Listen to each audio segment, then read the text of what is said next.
Assalamualaikum warahmatullahi wabarakatuh. Halo teman-teman semuanya, gimana kabarnya hari ini?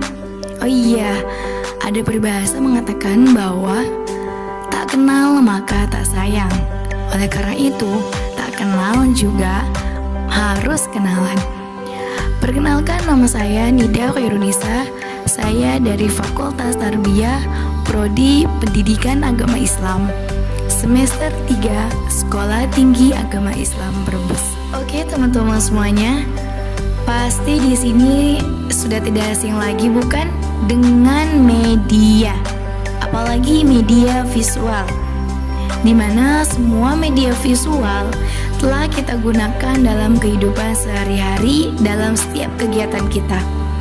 Tetapi akan kali ini saya akan membahasnya sedikit berbeda, yaitu akan membahas tentang media visual dalam pembelajaran.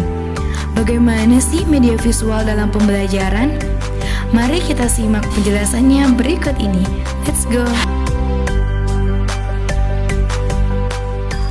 Oke, yang pertama, apa sih itu media visual?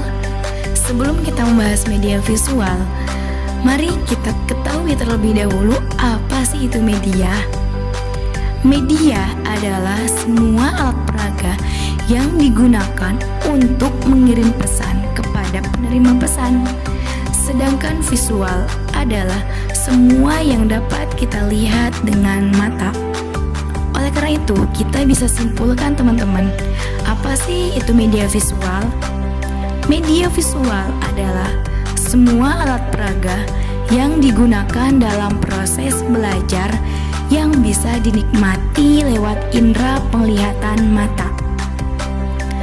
Oleh karena itu, semua yang dapat kita lihat dengan mata kita itu bisa disebut media visual.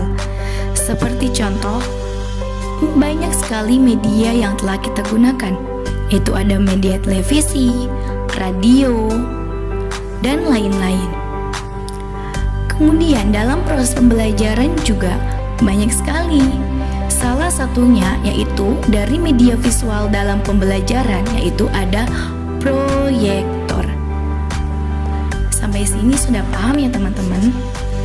Oke teman-teman, kita lanjut ya, yaitu dalam prinsip media visual. Prinsip media visual banyak sekali ya teman-teman. Yang pertama yaitu pemberian bayangan dan warna untuk memfokuskan perhatian dan memisahkan komponen. Yang kedua, pemberian warna harus realistis. Yang ketiga, harus menyiapkan gambar atau caption. Jadi teman-teman di sini harus fokus terhadap bayangan dan warna, di mana bayangan dan warna ini harus nyata jika teman-teman menggunakan media visual dalam pembelajaran. Dan jangan lupa ya teman-teman, harus siapkan gambar atau caption biar bisa menarik perhatian para siswa.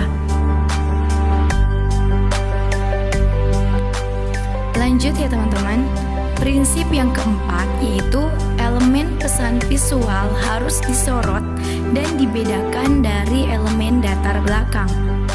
Yang kelima, objek visual ditujukan untuk mengkomunikasikan ide-ide.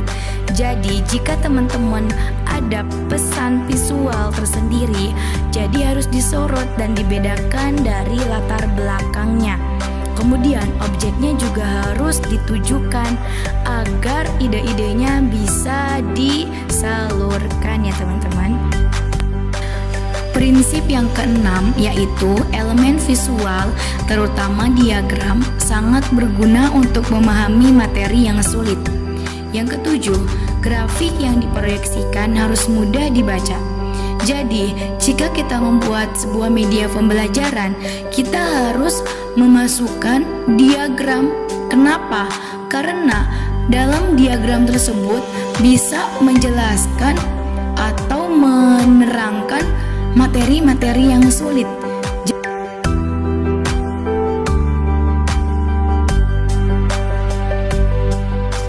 Yang kedelapan, yaitu menekan kejelasan dan akurasi dalam semua elemen visual. Yang ke-9, hindari image yang tidak seimbang. Yang ke-10, gunakan image untuk menggambarkan konsep yang berbeda. Jadi, dalam media pembelajaran yang kita buat, semua elemen-elemen pesan harus akurat, jadi jelas, tidak abstrak. Dan juga gunakan image yang setidaknya berguna untuk disampaikan kepada para siswa. Hindari image yang tidak nyambung atau tidak seimbang dengan materi kita.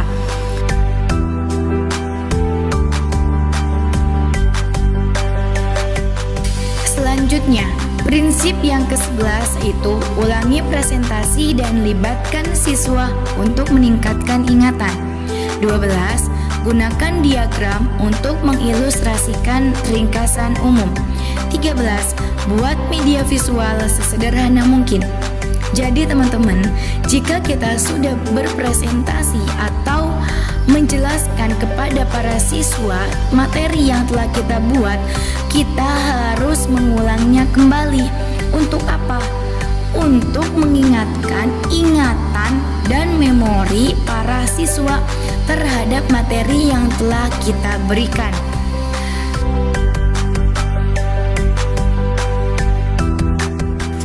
Oke, lanjut ya teman-teman, yaitu fungsi media visual. Yang pertama yaitu ada fungsi atensi, yaitu menarik dan mengarahkan perhatian siswa untuk konsentrasi pada pelajaran. Jadi, jika kita menggunakan media visual dalam pembelajaran, para siswa akan mudah tertarik dan juga konsentrasi terhadap pelajaran yang kita berikan. Yang kedua yaitu fungsi afektif. Terlihat dari tingkat kenikmatan siswa ketika belajar dengan teks bergambar. Kita bisa rasakan sendiri ya teman-teman, kalau kita belajar menggunakan dengan teks bergambar, pasti kita tidak akan mudah jenuh dan tidak mudah mengantuk. Oleh karena itu, penggunaan media visual dalam pembelajaran itu hal yang top banget teman-teman. Karena para siswa tidak akan merasakan jenuh dalam belajar.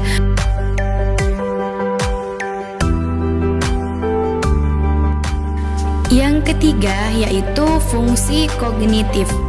Terlihat dari pencapaian tujuan dalam memahami pesan bergambar.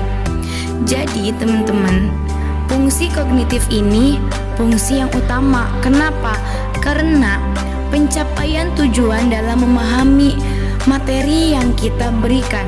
Jika kita menggunakan media visual, otomatis siswa akan mudah untuk memahami materi yang kita berikan, terutama jika kita menggunakan pesan-pesan dalam bergambar. Fungsi yang keempat yaitu fungsi kompensatoris, memberikan konteks untuk memahami teks.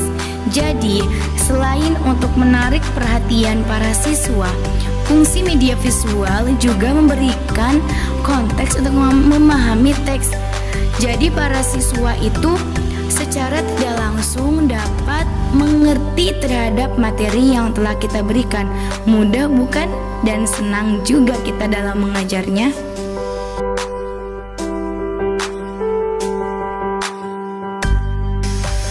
Selanjutnya yaitu jenis-jenis media visual. Pertama, media proyeksi berdasarkan OHP transparansi, yaitu suatu alat dukungan mengajar saling bertatap wajah. Contohnya seperti OHP dan gambar 3 dimensi. OHP yaitu overhead projector.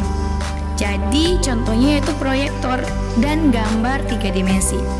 Yang kedua, media tidak diproyeksikan, yaitu benda visual tidak perlu dihadirkan di ruangan kelas, tapi siswa bisa langsung melihat kepada objek.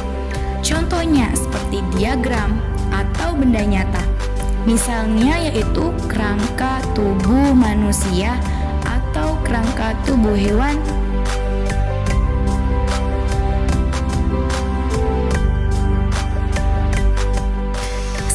Selanjutnya, kelebihan menggunakan media visual dalam pembelajaran.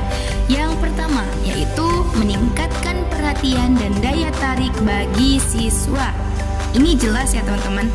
Yang kedua, memberikan minat dan keinginan baru. Yang ketiga, bisa mengatasi persoalan keterbatasan pengalaman yang dimiliki peserta didik.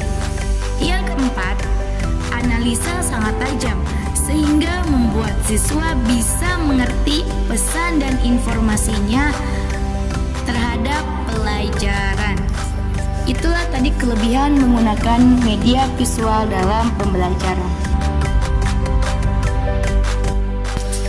Ada kelebihan, pasti ada kekurangan.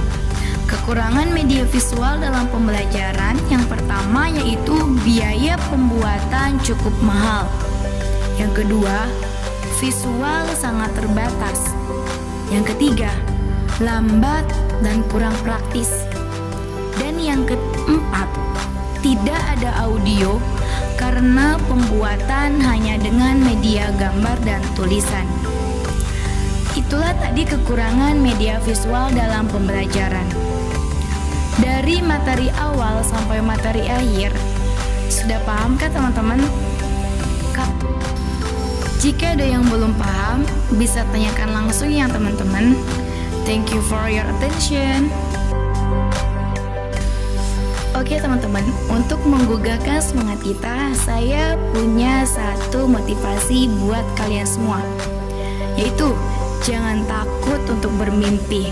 Meskipun kadang menyakitkan, tapi ia adalah bekal abadi yang membuat kita semakin kuat di perjalanan. Believe your dreams will come true.